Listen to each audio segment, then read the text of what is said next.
Hello student, स्वागत है आपका फिजिक्स विथ इलेक्ट्रॉनिक्स पाठशाला में। आज के इस लेक्चर में हम लोग एनालॉग इलेक्ट्रॉनिक सर्किट के यूनिट 4 का एक और नया टॉपिक पढ़ेंगे जिसका नाम होगा यूनी जंक्शन ट्रांजिस्टर। ओके, तो देखिए इस चीज़ को मैं यहाँ लिख दिया हूँ, यूनी जंक्शन ट्रांजिस्टर। क्लियर। अब इसी को शॉर्ट फॉर्म में हम लोग क्या कहते हैं, यूजेटी कहते हैं। शॉर्ट फॉर्म में क्या कहते हैं, यूजेटी कहते हैं। क्लियर। अब देखिए आज के लेक्चर में हम लोग क्या क्या कवर करेंगे। आज के लेक्चर में हम लोग यूजेटी के कंस्ट्रक्शन के बारे में और इसके इक्विवेलेंट सर्किट के बारे में पढ़ेंगे। ओके, फिर आगे जो वीडियो आएगा उसमें हम लोग इसके वर्किंग और साथ साथ इसके वीआई कैरेक्टरिस्टिक के बारे में पढ़ेंगे। क्लियर है चीज ना। तो दो पार्ट में वीडियो आपको मिलेंगे। ठीक, फिर एक अगला पार्ट जो आएगा, मतलब थर्ड वीडियो जो आएगा वो क्या होगा, इसके एप्लीकेशन के बारे में आएगा। क्लियर। अब देखिए नाम क्या लिखा हुआ है, नाम जो है उसका उसमें क्या लिखा हुआ है, यूनी। यूनी में क्या होता है, सिंगल होता है। यूनी मतलब क्या होगा, सिंगल होगा।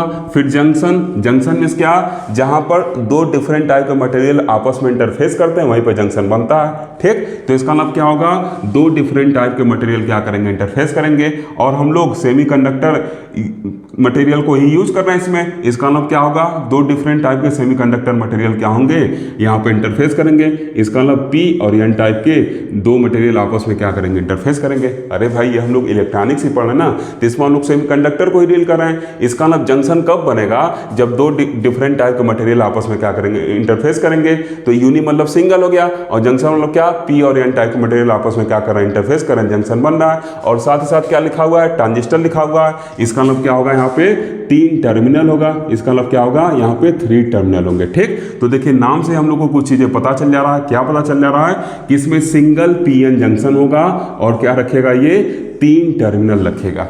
क्या रखेगा, सिंगल पीएन जंक्शन होगा और 3 टर्मिनल रखेगा। ठीक, अब इसको चलिए यहाँ से देखिए, यहाँ पे देखिए हम लोग क्या करते हैं, कैसे इसको कंस्ट्रक्ट करते हैं, इसको थोड़ा समझा जाए। तो देखिए सबसे पहले क्या लेते हैं, एक एन टाइप सेमीकंडक्टर बार ले लेते हैं। ठीक, एन टाइप सेमीकंडक्टर बार, या उसी को स्लैब कहिए या उसी को एन टाइप सेमीकंडक्टर का टुकड़ा ले लेते हैं। क्लियर, या ब्लॉक ले लेते हैं, जो आपको समझ में आए जैसे वैसे समझिए। ठीक, अब ये एन टाइप बार हम लोग ले लिए।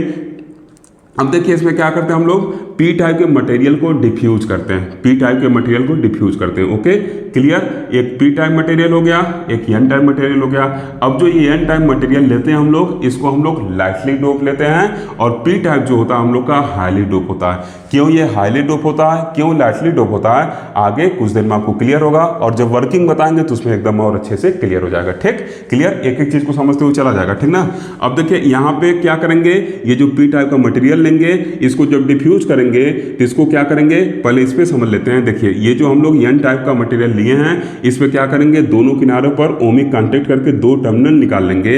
एक को हम लोग बेस B1 कहेंगे, जिसको हम लोग ऐसे करके लिखे हुए हैं, बेस फर्स्ट, जिसको हम लोग B1 करके लिखे हुए हैं। और इधर जो कांटेक्ट है इसको बेस 2 कहते हैं, इसको हम लोग B2 करके लिखे हुए हैं। ठीक, चूंकि ये क्या है, मटेरियल हम लोग का सेमीकंडक्टर है। ठीक, हम लोग को करंट का कंडक्शन वगैरह कराना है, तो इस वजह से यहाँ पे ओमिक कांटेक्ट लगाते हैं, मतलब यहाँ पे मेटल लगा के तब क्या करते हैं, टर्मिनल को निकालते हैं, ताकि अच्छे से क्या हो, करंट वगैरह फ्लो करे। ओके, तो उसी को ओमिक कांटेक्ट या मेटलिक कांटेक्ट कर सकते हैं। क्लियर, तो ये 2 टर्मिनल हो गए। ओके, अब जो हम लोग पी रीजन इसमें क्या करेंगे, पी टाइप मटेरियल इसमें डिफ्यूज करेंगे। उसका डिफ्यूजन ऐसा करते हैं कि वो B2 के क्या हो, ज्यादा पास हो, और B1 से क्या हो, दूर हो। ठीक, तो देखिए यहाँ बीच में नहीं बनाया गया है, थोड़ा सा ऊपर बनाया गया है। ओके, जो डिफ्यूजन होगा वो क्या होगा, इस B2 के क्लोजर होगा, देन B1। ओके, अब यहाँ पे इसको डिफ्यूज कर दिए, फिर मेटलिक कांटेक्ट लगाएंगे। चूंकि सेमीकंडक्टर है तो हम लोग को करंट वगैरह क्या करना, फ्लो कराना, तो एक ओमिक कांटेक्ट या मेटलिक कांटेक्ट लगाए और वहां से एक टर्मिनल निकाल लिए, जिसको हम लोग क्या कहेंगे, इमीटर टर्मिनल कहेंगे। ठीक, तो अब देखिए चीजें क्या क्लियर हो गई कि जो इमीटर होगा वो B2 के क्या होगा, क्लोजर होगा, देन B1। इतना चीज क्लियर। अब देखिए यहाँ पे क्या है, ये एन टाइप मटेरियल है, यहाँ पे पी टाइप मटेरियल है। इसका मतलब जंक्शन एक बन रहा है यहाँ पे। ठीक, एक सिंगल जंक्शन बन रहा है, सिंगल को हम लोग यूनी कह सकते हैं। इसका मतलब क्या हो गया, यूनी जंक्शन हो गया। साथ साथ देखिए इसमें क्या है, 3 टर्मिनल है, एक बेस है यहाँ पे, एक बेस है यहाँ पे, एक एमिटर है यहाँ पे। इसका मतलब ये हम लोग का यूनी जंक्शन, और 3 टर्मिनल जो रखता है उसको हम लोग नाम क्या देते हैं, ट्रांजिस्टर नाम देते हैं। फील्ड इफेक्ट ट्रांजिस्टर, उसमें 3 टर्मिनल होते थे। Metal oxide semiconductor field effect transistor, junction field effect transistor, जितने भी थे सब में क्या होते थे, 3 टर्मिनल होते थे। जब हम लोग ट्रांजिस्टर का नाम ले रहे हैं तो तुरंत आपके दिमाग में आना चाहिए कि ये क्या रखेगा, 3 टर्मिनल रखेगा। इसका मतलब यहाँ क्या होगा, देखिए 3 टर्मिनल हम लोग को मिलेंगे। ठीक, अब एक सिंगल जंक्शन बन रहा है, इस वजह से इसको यूनि जंक्शन कर दिए, और यहाँ पे क्या है 3 टर्मिनल रख रहा है, इस वजह से इसको ट्रांजिस्टर कर देंगे। तो उसी यूनि जंक्शन ट्रांजिस्टर को हम लोग शॉर्ट फॉर्म में यूजेटी कहते हैं। क्लियर। और इसी का एक बड़ा भाई था, उसका क्या नाम था, बीजेटी था। क्यों इसको हम लोग बीजेटी कहते थे, क्योंकि इसमें 2 जंक्शन होते थे, याद आ रहा है ना, ऐसे एनपीएन ट्रांजिस्टर बनाए तो 2 जंक्शन होते थे, तो इसको हम लोग बाइपोलर जंक्शन ट्रांजिस्टर कहते थे, और उसमें 3 टर्मिनल होते थे। ठीक, तो ये क्या है, ट्रांजिस्टर का छोटा भाई है, जो बीजेटी पढ़े हैं उसका छोटा भाई है, ये क्या है आपका यूजेटी है। क्लियर। अब देखिए ये जो यूजेटी होगा ये क्या किस लिए काम ला जाता है, ये स्विचिंग सर्किट वगैरह में या ट्रिगरिंग सर्किट में, या आप कह सकते हैं ट्रिगरिंग सर्किट में काम ला जाएगा। फिर अगर आपको साथूत वेव वगैरह क्या करना है, जनरेट करना है, तो उसमें ये सब क्या करता है, हेल्प करता है। ठीक, क्लियर। तो कैसे इसका एप्लीकेशन वगैरह उसको हम लोग आगे पढ़ेंगे। ठीक, ये क्या करेगा, इसमें ट्रांजिस्टर लिखा हुआ है, लेकिन इससे आपको एक चीज़ दिमाग में रखना है कि सिग्नल को एम्पलीफाई करने का काम नहीं करेगा, ये बस एज ए स्विच क्या करेगा, काम करेगा। मतलब इसको हम लोग एज ए स्विच क्या करते हैं, यूज करते हैं, इसको सिग्नल को एम्पलीफाई करने के लिए यूज नहीं करते हैं। अभी तक जो हम लोग ट्रांजिस्टर पढ़े हैं तो उसमें हम लोग क्या सोचते थे, उसको सिग्नल देंगे, उसको एम्पलीफाई कर देगा। जैसे हम लोग फेट पढ़े थे तो फेट को एज एन एम्पलीफायर पढ़े थे, बीजेटी पढ़े थे तो बीजेटी को एज एन एम्पलीफायर पढ़े थे। तो यहाँ जब यूजेटी है तो आपके दिमाग में तुरंत आ रहा होगा कि ट्रांजिस्टर लगा हुआ है, इसका मतलब ये भी क्या करेगा, सिग्नल को एम्पलीफाई करेगा, लेकिन ऐसा बिल्कुल नहीं है। ये बस स्विचिंग सर्किट के लिए यूज किया जाता है। ट्रिगरिंग सर्किट में रिलैक्सेशन, एक्सेलेरेशन वगैरह जनरेट करना है, साथूत वेव जनरेट करना है, तो उन सब में क्या करते हैं हम लोग, इसको यूज करते हैं, इसको एम्पलीफिकेशन में यूज नहीं करते हैं। क्लियर। तो जो लिखा गया थोड़ा सा उसको पढ़ लेते हैं। क्लियर। तो देखिए आप क्या लिखे हैं, लिखे हैं कि the unit junction transistor is a 2 layered single PN junction 3 terminal current control semiconductor device. ठीक, लिखा गया है कि जो हम लोग का यूनि जंक्शन ट्रांजिस्टर होता है उसमें 2 लेयर होते हैं। देखिए एक एन लेयर, एक क्या हो गया पी लेयर। फिर लिखा गया सिंगल पीएन जंक्शन, देखिए 2 डिफरेंट टाइप मटेरियल इंटरफेस कर रहे हैं तो एक सिंगल पीएन जंक्शन बन रहा है। ठीक, फिर लिखा गया 3 टर्मिनल, अब देखिए क्या है 3 टर्मिनल है यहाँ पे। ठीक, फिर आगे लिखा गया करंट कंट्रोल। करंट कंट्रोल क्यों कर रहे हैं, क्योंकि आप देखिएगा आगे हम लोग इसमें करंट को कंट्रोल करके इसके ऑपरेशन वगैरह को देखेंगे। जो इसका ऑपरेशन वगैरह होगा उसमें करंट को क्या किया जाएगा, कंट्रोल करके ही करा जाएगा। मतलब जो कुछ भी है इसका ऑपरेशन वो क्या, जो इमीटर के थ्रू करंट पास करेगा उसी पे देखिएगा डिपेंड करेगा। जो हम लोग वीआई कैरेक्टरिस्टिक पढ़ेंगे ना तो वहाँ पे इस चीज़ को आप देखेंगे कि कैसे इमीटर के थ्रू जो करंट है उसको हम लोग क्या कर रहे हैं, उसी के बिहार पर इसके ऑपरेशन वगैरह को कंट्रोल कर रहे हैं, करा रहे हैं। ठीक, तो वहाँ पे चीज़ आपको क्लियर हो जाएगा। ठीक, तो ये चीज़ इसके वर्किंग के लिए आप अपने दिमाग में रख लीजिएगा। ये जो करंट कंट्रोल लिखा गया है ये जब इसका वर्किंग देखेंगे तो वहाँ पे आपको क्लियर हो जाएगा। क्लियर, वहाँ पे आपको क्लियर हो जाएगा। ठीक, अब फिर आगे क्या लिखा गया है, सेमीकंडक्टर डिवाइस। जाहिर सी बात है सेमीकंडक्टर मटेरियल हम लोग यूज कर रहे हैं तो क्या होगा, सेमीकंडक्टर डिवाइस होगा। क्लियर। अब देखिए एक चीज़ और आपको बताना चाहता हूँ, जब हम लोग फेट यूज किए थे, आपको याद होगा फेट यूज किए थे तो उसमें क्या होता था, जो हम लोग का इनपुट टर्मिनल होता था उसको हम लोग क्या करते थे, रिवर्स बायस यूज करते थे। और जब उसको रिवर्स बायस यूज किए थे तो उसको हम लोग वोल्टेज कंट्रोल डिवाइस कहे थे, उसको हम लोग वोल्टेज कंट्रोल डिवाइस कहे थे। ठीक, लेकिन जब हम लोग बीजेटी यूज किए थे तो बीजेटी में जो इनपुट टर्मिनल रहता था उसको हम लोग फॉरवर्ड बायस यूज करते थे, तो इसको हम लोग क्या करते थे, करंट कंट्रोल डिवाइस करते थे। ठीक, और यहाँ पे जो हम लोग का यूजेटी होगा इसमें जो हम लोग का इनपुट टर्मिनल होगा इसको भी हम लोग क्या करेंगे, इमीटर और B1 को क्या करेंगे, फॉरवर्ड बायस में कनेक्ट करेंगे, इस वजह से इसको भी हम लोग करंट कंट्रोल डिवाइस कहेंगे। ये चीज़ दिमाग में रखिए कि जब ट्रांजिस्टर को क्या कर रहे हैं हम लोग, उसके इनपुट टर्मिनल को क्या कर दे रहे हैं हम लोग, फॉरवर्ड बायस में कनेक्ट कर रहे हैं तो करंट कंट्रोल डिवाइस नाम दे दिया जाएगा। और जब यहाँ पे बस समझने के लिए कर रहे हैं, ठीक, और जब रिवर्स बायस में करेंगे तो उसको हम लोग वोल्टेज कंट्रोल डिवाइस कर देंगे। ठीक, इससे ऑब्जेक्टिव क्वेश्चन वगैरह रहेगा तो आप डील कर ले जाएंगे। बात समझ में आया। बीजेटी में जब ट्रांजिस्टर को हम लोग एज एन एम्पलीफायर यूज करते थे तो इमीटर पे जंक्शन को हम लोग क्या करते थे, फॉरवर्ड बायस रखते थे। तो फॉरवर्ड बायस रखते थे तो वहाँ पर आप देखते थे कि जो आउटपुट करंट वगैरह है उसको हम लोग इनपुट वगैरह से क्या करते थे, कंट्रोल करते थे। इनपुट मतलब कि इमीटर बेस के क्रॉस जो करंट वगैरह है उसको हम लोग क्या करते थे, उसका आउटपुट कैरेक्टरिस्टिक को देखे थे उसके हिसाब से कंट्रोल किया जाता था। ठीक, तो वैसे ही देखिए यहाँ पे क्या है, यहाँ पे देखिएगा जब इसका कैरेक्टरिस्टिक हम लोग देखेंगे तो जो इसमें इनपुट करंट है मतलब इमीटर के थ्रू जो करंट वगैरह फ्लो होगा उससे क्या करेंगे, इसके ऑपरेशन वगैरह को हम लोग देखेंगे, उससे देखिएगा कंट्रोल वगैरह होगा। ठीक, तो जब भी क्या होगा आपका इनपुट टर्मिनल क्या हो, इनपुट टर्मिनल फॉरवर्ड बायस हो तो हम लोग उसको करंट कंट्रोल कर देंगे, और जब रिवर्स बायस होगा तो उसको हम लोग वोल्टेज कंट्रोल कर देंगे। ठीक, ये चीज़ आपके लिए थोड़ा सा पेंडिंग है, ये कल या परसों जब भी वीडियो मिलेगा जाएगा तो आपको समझा दिया जाएगा, वहाँ से आप क्लियर कर लेंगे। ठीक, अब देखिए लिखा गया है it is mainly acts as switching transistor. ये स्विचिंग ट्रांजिस्टर की तरह यूज होता है, मतलब ये स्विच की तरह क्या करेगा, काम करेगा। इंस्टेड ऑफ एम्पलीफाइंग सिग्नल, ये सिग्नल को एम्पलीफाई करने के बजाय ये स्विचिंग ट्रांजिस्टर की तरह क्या करता है, यूज में आता है। चीज़ें स्पष्ट हो रही है ना? ओके।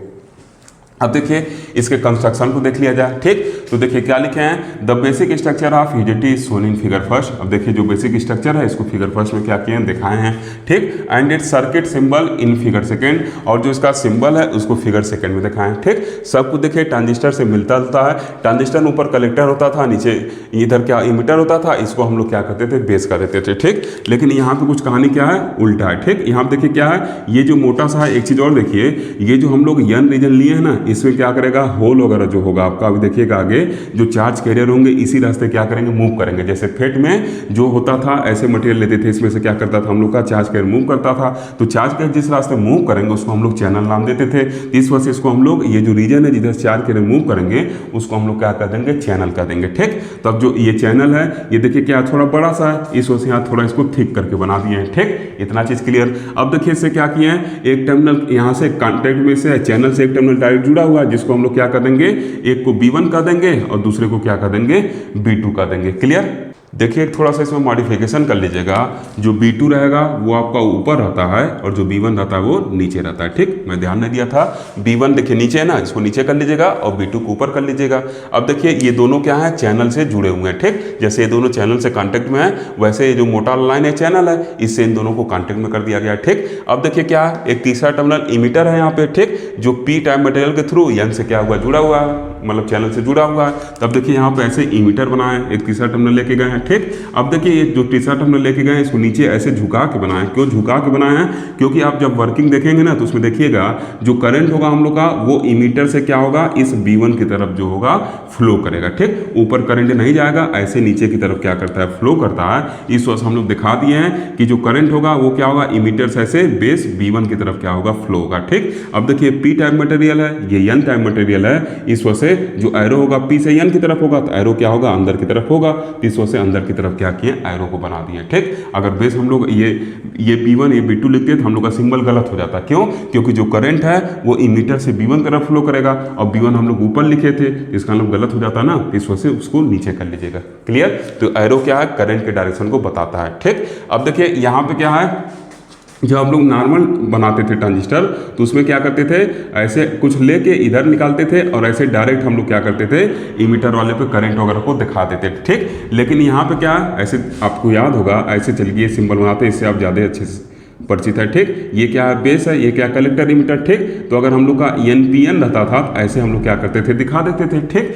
तो जो हम P से N की तरफ करंट का डायरेक्शन दिखाते थे, तो वैसे यहाँ पे भी है, यहाँ पे देखिए क्या है, ये P है, ये N है, तो क्या करेंगे, ऐसे करंट डायरेक्शन दिखा देंगे। ओके, अब इसमें देखिए ये कुछ ऐसे बाहर निकाल जाता था, इसमें कहीं झुकाया उकाया नहीं जाता था। ठीक, लेकिन इसमें थोड़ा सा इसको झुका के बनाए हैं ताकि बताने के लिए कि जो हम लोग का करंट होगा वो क्या होगा, इमीटर से बेस की तरफ क्या होगा, फ्लो करेगा, उसको बताने के लिए। ठीक, क्लियर है चीज। अब देखिए आगे पढ़ते हैं, आगे देखिए क्या लिखा गया, it consist of a slab of lightly doped N type silicon material known as channel. ठीक, अब ये क्या है, एक lightly doped N type silicon material का स्लैब क्या करता है, कंसिस्ट किया हुआ है, जिसको हम लोग क्या कहेंगे, चैनल कहेंगे। क्यों चैनल कर रहे हैं, क्योंकि इसी रास्ते क्या होंगे, आपके चार्ज कैरियर क्या करेंगे, मूव करेंगे, इससे करंट वगैरह बनेगा। ठीक, फिर देखिए लिखा गया कि the two ohmic contacts are attached to both ends of N type material are termed as B1 जिसको बेस फर्स्ट नाम दिए हैं, एंड B2 जिसको बेस सेकेंड नाम दिए हैं, टर्मिनल्स। ठीक, अब देखिए क्या है, इसके दोनों एंड पर दो ओमिक कॉन्टैक्ट करके टर्मिनल निकाले हुए जिसको B1 B2 क्या किए हैं, नाम दिए हैं। क्लियर। अब देखिए क्या लिखे हैं, the heavily doped P region is infused into this channel closer to the B2। अब देखिए क्या लिखे हैं कि हम लोग एक P region को क्या करते हैं, इन्फ्यूज करते हैं, आप ऐसे लिख सकते हैं, डिफ्यूज करते हैं किसके क्लोजर में, B2 के क्लोजर में। क्यों डिफ्यूज करते हैं, तो आगे देखिए लिखा गया है, two form PN junction between the two doped region. इन दो डोप्ड रीजन के बीच PN जंक्शन को बनाने के लिए हम लोग क्या करते हैं, P टाइप के मटेरियल को इन्फ्यूज करते हैं नियर टू द या closer to the B2। Okay, clear है चीज।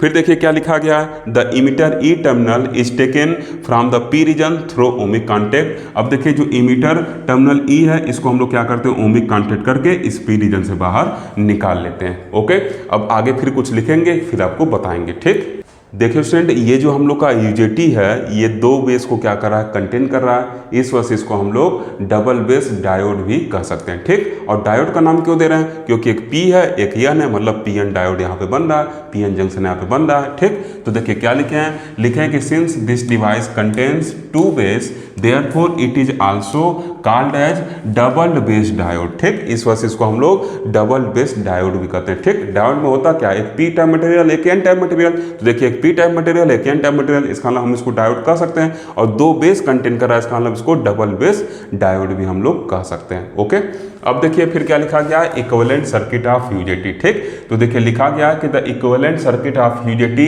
Is shown in figure 3। अब देखिए फिगर 3 में जो इक्विवेलेंट सर्किट है इस यूजेटी का उसको दिखाया गया है। ठीक, अब देखिए होगा क्या यहाँ पे, जब हम लोग क्या करेंगे इसको कनेक्ट करेंगे B2 और B1 के बीच क्या करेंगे, जब बैटरी कनेक्ट करेंगे तो जो हम लोग का यन रीजन है ये क्या है, लाइटली डोप है। तो जब ये लाइटली डोप होगा तो इसका रेजिस्टेंस क्या होगा, ज्यादा होगा। इसका कुछ रेजिस्टेंस होगा और लाइटली डोप है इसको इसका रेजिस्टेंस क्या होगा, कुछ हाई होगा। अगर हाईली डोप रहता है तो इसका रेजिस्टेंस क्या होता है, कम होता है। ठीक, अब देखिए जो पी रीजन हम लोग का ये क्या हम लोग का हाईली डोप्ड है तो इसका रेजिस्टेंस क्या होगा, कम होगा। जितना देर डोपिंग करेंगे उतना ही रेजिस्टेंस डिक्रीज होता है, आपको पता ही है। ठीक, तब इसका कुछ रेजिस्टेंस होगा। ओके, तो मान लीजिए इसको हम लोग अगर यहाँ से ऐसे कनेक्ट करें कुछ इसका रेजिस्टेंस होगा, वो रेजिस्टेंस हम लोग ऐसे बना सकते हैं। ठीक, वो रेजिस्टेंस हम लोग ऐसे बना सकते हैं। ओके, अब क्या करना है, इस रेजिस्टेंस को दो पार्ट में क्या कर देना है, ब्रेक कर देना है। ठीक, एक कुछ ऊपर पार्ट ले लेना है और एक दूसरा पार्ट लेना है। देखिए ऐसे कुछ दो पार्ट लेनी है। ठीक, क्लियर, ऐसे एक इधर का जो रेजिस्टेंस इसको RB2 का दिए हैं और नीचे का जो रेजिस्टेंस इसको RB1 का दिए हैं और बीच में पीएन जंक्शन डायोड को क्या किए हैं, कनेक्ट कर दिए हैं। ठीक, तो देखिए ऐसे अगर इसको जोड़ दें यहाँ से तो एक रेजिस्टेंस क्या होगा, RB2 होगा और दूसरा क्या होगा, RB1 होगा। ठीक, आप याद करिए जब हम लोग फेट पढ़ते थे तो चैनल का कुछ रेजिस्टेंस होता था, जो वोल्टेज आप लगाते थे तो वहाँ क्या कहा जाता था कि अगर 5 वोल्ट की बैटरी, मान लीजिए यही समझिए अगर 5 वोल्ट की बैटरी लगा रहे हैं तो यहाँ पे 5 होगा, यहाँ पे 0 होगा। अब ये अचानक से कम तो होगा नहीं, ये धीरे धीरे क्या होगा, कम होना शुरू होगा। वहाँ पर रेजिस्टेंस का एग्जांपल बताए थे, तो वही वाला हाल कुछ यहाँ पे भी है। इसके रेजिस्टेंस होगा उसके अकॉर्डिंग क्या होगा, धीरे धीरे डिक्रीज होता हो चला जाएगा ड्रॉप। ठीक, तो अब देखिए वैसे ही क्या हुआ, यहाँ पे इस चीज को दो पार्ट में तोड़ के बना दिए। एक यहाँ तक का जो रेजिस्टेंस है उसको RB2 नाम दे दिए हैं और इधर का जो रेजिस्टेंस है उसको RB1 नाम दे दिए। ठीक, अब देखिए ये जो हम लोग का पी टाइप मटेरियल है ये क्या है, B2 के क्लोजर है। इसका मतलब इसके और इसके बीच का जो रेजिस्टेंस होगा वो क्या होगा, छोटा होगा, क्योंकि जब ये लेंथ क्या कम है तो रेजिस्टेंस क्या होगा, छोटा होगा। रेजिस्टेंस जो होता है वो लेंथ के डायरेक्टली प्रोपोर्शनल होता है, तो अगर लेंथ कम है तो ये रेजिस्टेंस क्या होगा, आपका कम होगा। ठीक, तो इस वजह से जो RB2 होगा हम लोग का यहाँ पे वो क्या होगा, कम होगा। किससे, RB1 से। क्यों, क्योंकि ये जो P है ये क्या है, क्लोज है किसके, B2 के नजदीक है और B1 से दूर है, तो ये लंबाई ज्यादा होगी, इस वजह से RB1 हम लोग का ज्यादा होगा किससे, RB2 से। ठीक, अब देखिए ये जो RB1 है इसको हम लोग क्या नाम देंगे, तो RB1 को हम लोग कहेंगे कि चैनल का रेजिस्टेंस है किसके किसके बीच, B1 बेस और किसके बीच, इमीटर के बीच का कह सकते हैं। ठीक, और इसको क्या कहेंगे, ये हम लोग के चैनल का रेजिस्टेंस है किसके बीच, B2 और इसके बीच पी टाइप मटेरियल या इमीटर के बीच का रेजिस्टेंस है। ठीक, अब देखिए RB1 को हम लोग वेरिएबल साइन से दिखाए हैं, जब रजिस्टर बना के ऐसे दिखा दिया था, इसका मतलब क्या, वेरिएबल रेजिस्टेंस है। ठीक, क्यों इसको वेरिएबल रेजिस्टेंस दिखाए हैं, क्योंकि हम लोग डिफरेंट यहाँ वैल्यू अप्लाई करके इसके वैल्यू को, मतलब डिफरेंट वोल्टेज को अप्लाई करके इसके वैल्यू को हम लोग क्या कर सकते हैं, बढ़ा घटा सकते हैं। ठीक, जब वर्किंग हम लोग पढ़ेंगे ना तो आप देखिएगा जैसे जैसे हम लोग इधर क्या करेंगे, बाइसिंग वगैरह लगाएंगे इस टर्मिनल पे तो क्या होगा, इसका वैल्यू डिक्रीज होना शुरू हो जाएगा, मतलब वेरी करना शुरू हो जाएगा। ठीक, तो इस वजह से मैं इस चीज को यहाँ पे वेरिएबल करके दिखाया हूँ। आप चाहें तो बिना वेरिएबल के भी शो कर सकते हैं। क्लियर है चीज, वेरिएबल क्यों दिखाएं, आगे देखिएगा जब वर्किंग पढ़ेंगे तो इसके बीच क्या करेंगे, बैटरी कनेक्ट करेंगे, तो जैसे जैसे इसका बढ़ाएंगे बैटरी पावर वैसे वैसे क्या होगा यार, अभी हम लोग का RB1 डिक्रीज होना शुरू हो जाता है। ठीक, क्लियर, तो इस वजह से उसको वेरिएबल दिखा दिए। क्लियर, अब देखिए क्या लिखा गया है, लिखा गया कि एज सोन इन फिगर, जैसा कि फिगर में दिखाया गया है, it consist of a variable resistance RB1, एक वेरिएबल रेजिस्टेंस RB1 है, विच represents the resistance of channel between the emitter E and base B1, जो इमीटर E और बेस B1 के बीच जो चैनल का रेजिस्टेंस है उसको रिप्रेजेंट कर रहा है। फिर देखिए लिखा गया है कि एंड बेस B1 होगा, ठीक। अब फिर देखिए यहाँ से it's value depends upon the bias voltage across the PN junction. अब इसका वैल्यू क्या होगा, डिपेंड करेगा किस पीएन जंक्शन के अक्रॉस क्या बायस वोल्टेज है। तो वही बताया ना, किसके अक्रॉस जो लगाएंगे वह इसके अक्रॉस वोल्टेज वगैरह होगा, तो उसके अकॉर्डिंग हम लोग क्या करेंगे, इसको देखिएगा, इसका वैल्यू डिपेंड करेगा, उसके अकॉर्डिंग वेरी करेगा, ठीक। तो जो वर्किंग पढ़ेंगे ना तो इसको हम लोग और डिटेल में समझेंगे, ठीक, क्लियर। अब देखिए क्या लिखा गया, the resistance RB2 represents the resistance of channel between the emitter and base B2। अब जो RB2 है ये चैनल के रेजिस्टेंस बताएगा किसके किसके बीच, B2 और इमीटर E के बीच के, ठीक।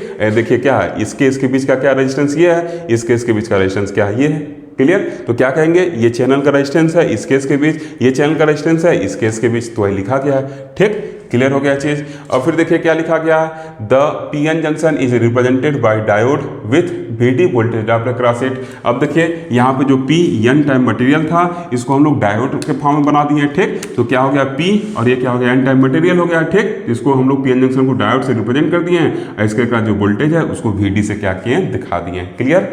अब देखिए यहाँ पे एक टर्म लिखे हुए हैं, कभी कभी वाइवा में पूछा जाता है, इंटरबेस रेजिस्टेंस, ठीक। तो ये इंटरबेस रेजिस्टेंस क्या होता है, इसको देखिए डिफाइन किए हैं, लिखे हैं कि it is the total resistance of the SI बार। ये जो हम लोग सिलिकॉन मटेरियल लिए थे इसका टोटल क्या है, रेजिस्टेंस है, that is resistance between base B1 and B2। मतलब इन दोनों बेस के बीच का क्या रेजिस्टेंस है, वही क्या होता है, इंटर बेस रेजिस्टेंस होता है, ठीक, क्लियर।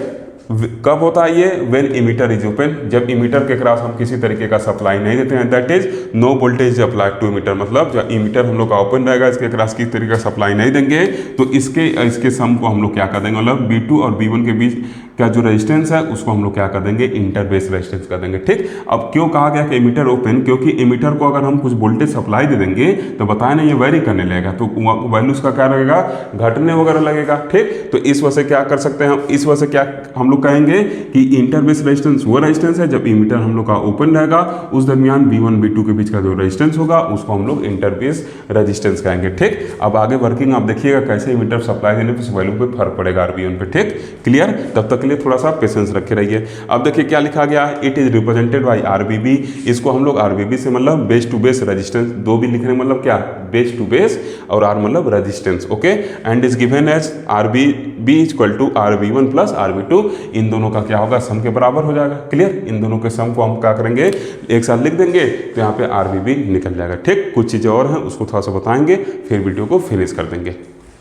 देखिए स्टूडेंट, जो RBB का वैल्यू होता है वो 4 किलो ओम से लेके 10 किलो ओम के बीच में लाई करता है, ठीक। तो देखिए इस चीज़ को मैं लिखा हूँ कि the value of RBB generally lies between 4 kilo ohm to 10 kilo ohm, ठीक। ये तो एक पॉइंट हो गया। दूसरा पॉइंट ये भी लिख सकते हैं आप कि जो RB1 होता है ये क्या होता है, 60% होता है किसका, RB2 का, ठीक। RB1 जो होता है ये RB2 का 60% होता है, ओके, क्लियर। इस चीज़ को भी कहीं आप नोट कर लीजिएगा, ठीक। अब देखिए एक टर्म और डिफाइन करने चलना है, इंट्रिंसिक स्टैंड ऑफ रेशियो को डिफाइन करने चलना है, ठीक। तो देखिए क्या लिखा गया है, if a VBB voltage is applied between B2 and B1 with emitter open that is V equal to 0 then voltage across RB1 is given by, ठीक। अब देखिए क्या किया गया है, अगर हम लोग VBB वोल्टेज क्या करें, अप्लाई कर दें किसके बीच, B2 और B1 के बीच, और इमीटर को अभी भी क्या रखें, ओपन सर्किट रखें, तो जो वोल्टेज होगा RB1 के क्रॉस उसको कैसे दिया जाएगा, तो इसको हम लोग वोल्टेज डिवाइडर रूल से निकाल सकते हैं। पूरे के बीच वोल्टेज क्या है, VBB है, कितना इसके बीच वोल्टेज आएगा, तो क्या लिखेंगे, अगर इसके बीच वोल्टेज मान ले रहे हैं कि यहाँ से यहाँ तक का जो वोल्टेज है, मतलब इसके क्रॉस जो वोल्टेज ड्रॉप है वो V1 है, तो V1 इक्वल टू क्या हो जाएगा, ऐसे इसको दो पार्ट में आप चाहे डिवाइड कर सकते हैं ना, यहाँ से यहाँ तक V2 हो गया और यहाँ से यहाँ तक V1 हो गया, ठीक।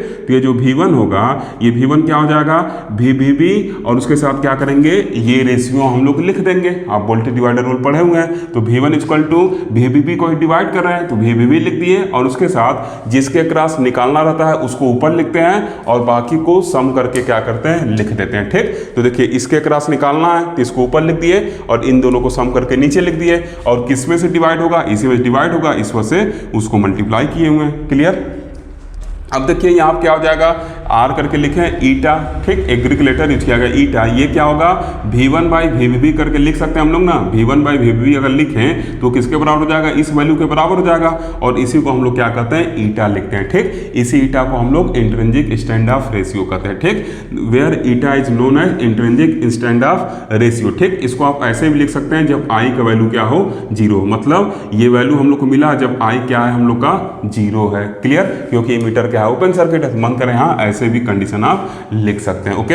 अब देखिए इसको हम लोग क्या कहेंगे, इंट्रिंसिक स्टैंड ऑफ रेशियो कहेंगे ईटा को, और क्या लिखा गया, it's value is lies it's value is less than unity, इसका जो वैल्यू होगा 1 से छोटा होगा, यूजली लाइज बिटवीन 0.51 टू 0.82, ठीक। इसका जो वैल्यू होता है ये 0.51 से लेके 0.82 के बीच में क्या करता है, लाई करता है, ठीक। ये इंट्रिंसिक स्टैंड ऑफ रेशियो बता क्या रहा है कि जब हम लोग का इमीटर टर्मिनल क्या रहेगा, ओपन रहेगा, तो इस V1 और इस VBB के बीच क्या रेशियो होगा उसी को देखिए बता रहा है, इसके बीच क्या रेशियो है उसी को बता रहा है, क्लियर। साथ ही साथ आप ये भी कर सकते हैं कि ये रेजिस्टेंस RB1 और उसके नीचे क्या है, जब टोटल रेजिस्टेंस हम लोग लिख दें, मतलब RB1 अपान RB1 प्लस RB2 के रेशियो को भी क्या कर रहा है, ये इंट्रिंसिक स्टैंड ऑफ रेशियो हम लोग को बता रहा है, कब, जब हम लोग का इमीटर क्या है ओपन सर्किट है, ठीक। तो एक इंपॉर्टेंट पैरामीटर होता है ये UJT का, ओके, जिसका वैल्यू क्या है इसके बीच में क्या करता है, लाई करता है, ओके।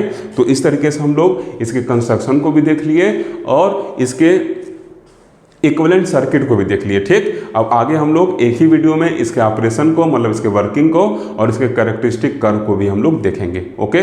तो अगर आपको वीडियो अच्छा लगा हो तो वीडियो को जरूर लाइक करिए, साथ ही साथ अपने दोस्तों तक शेयर भी करते रहिए और अपना वैल्यूएबल फीडबैक भी देते रहिए। आपके फीडबैक से ही एनर्जी मिलता है, जिससे और एनर्जेटिक होकर लेक्चर को बनाया जाता है। जितना अच्छा फीडबैक रहेगा उतना ही एनर्जेटिक लेक्चर आपको मिलते रहेंगे। Thank you for watching.